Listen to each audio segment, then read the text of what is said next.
Welcome, guys, to this series of videos on CrollQ Copywriting Master Framework. And in this video, we are going to talk about 5 stages of market sophistication. So, as per Eugene Schwartz, he speaks of 5 different stages of your market sophistication.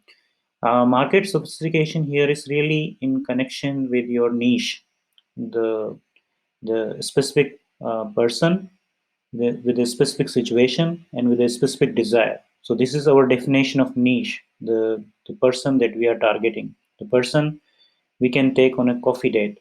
And this person has a different stages of sophistication with relation to your product. So if your product is first to market, then it's a new claim, right? If your product is second to market, means there is already other product or service, then you're elaborating on that claim. Okay, if your product or service is third to the market, means there are more such claims already exist, then you emphasize on the mechanism, on the how to's and how it solve this problem.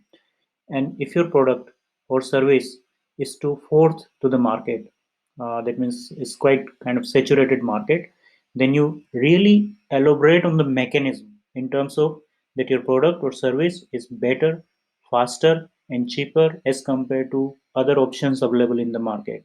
And if you are fifth to the market, and this is highly competitive, highly saturated market, then you focus on the identification with the prospect. So you really focus on hyper personalization. You identify yourself with the prospect.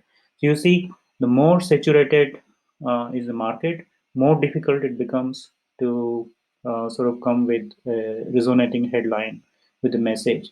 And this is really important. It doesn't really sync well with many people, because if you are operating in a very, very competitive market where there are so many other products with the similar claims, then it's very, very difficult exercise for also for product design engineers to how to differentiate yourself in the market. So now you're really asking this question: what do you do when you are first and second with your product to the market, right? And what do you do when you are third or fourth or fifth stage of sophistication with respect to your product or service? Okay, so here it comes.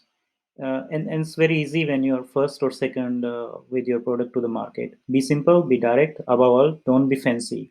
Some either the need or the claim in your headline, nothing more. Dramatize that claim in your copy, make it as powerful as possible, and then bring in your product and prove that it works, right? So it's quite simple when you're in the first and second stage. If you are second, so it's very specific to the second. If you are second and the direct claim is still working, then copy that successful claim but enlarge on it, drive it to the absolute limit, outbid your competition, right? So you have more arsenal, more mechanism, more power in when you're in the first and second stage of the sophistication. But when it is third, fourth, and fifth, then when your market has entered into the third stage of sophistication, your prospect have now heard all the claims, all the extremes. Perhaps they have even bought one or two competitive products. Every time they open a newspaper, another similar headline screams out at them. How are they going to distinguish one product from the other, right? How do you break through to reach them? If your market is at the stage where they have heard all the claims in all their extremes, then mere repetition or exaggeration won't work any longer, right?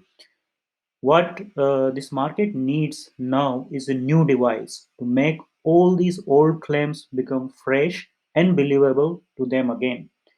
In other words, you need a new mechanism, a new way of making the old promise work, a different process, a fresh chance, a brand new possibility of success where only disappointment has resulted in the past.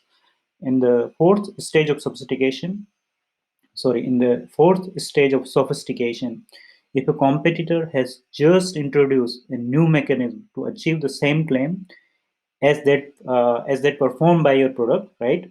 If there is a new competitor very close to your product, and that new mechanism announcement is producing sales, then you counter in this way. Okay, simply elaborate or enlarge upon the successful mechanism, make it easier, quicker, surer, allow it to solve more of the problem, overcome of all limitation, promise extra benefits. So this is really a difficult task, being as a product design engineer or marketer, when you're really entering into this third and fourth stage of sophistication. So, guys, the fifth stage is really a dead end. It's like the question that you have to ask here is how to revive a dead product, because in this final stage of sophistication, your market no longer believes in your advertising, in your copy, and therefore no longer wishes to be aware of your product. In many ways, therefore, this fifth stage of sophistication corresponds to the fifth stage of awareness. The problems are the same here, right? The strategy is same. The emphasis here really shift from promise and mechanism which accomplished it to the identification with the prospect himself. So in this fifth stage of sophistication, you need to really switch the strategy. The the the emphasis really shift from promise and mechanism to the real identification of yourself with the prospect. So you are dealing here with the problem of bringing your prospect into your copy, not through desire, but through your identification. So everything remains same, only this angle from mass desire, it switched from this desire to the identification, like how you're going to identify yourself with your prospect. And that's the key in this fifth stage of sophistication. Else nobody wanted to hear about your product, because there are so many similar such claims. So when you are in this situation, and many product and services businesses out there which are operating in a highly competitive market, then it's not about desire, it's more through identification. And this we are going to discuss more in detail later. But then there is a switch here from desire to identification, and that's the key to understand. Let's quickly talk about these two questions that you might be asking. Why does the headline involve a time component? And why does the headline need to be niche specific? So human always think in time, right? And associate change with the time. When you speak to a transformation, or when you speak about a transformation, you need to really add a time component to it, right? For example, doubling in 10 years is a way less interesting than doubling in a 1 month, right? So time component really is important. Be sure to include a time component in your headline. That is really important. And be sure to make your headline very niche specific, because the conversion rate and engagement rate is a function of the specificity.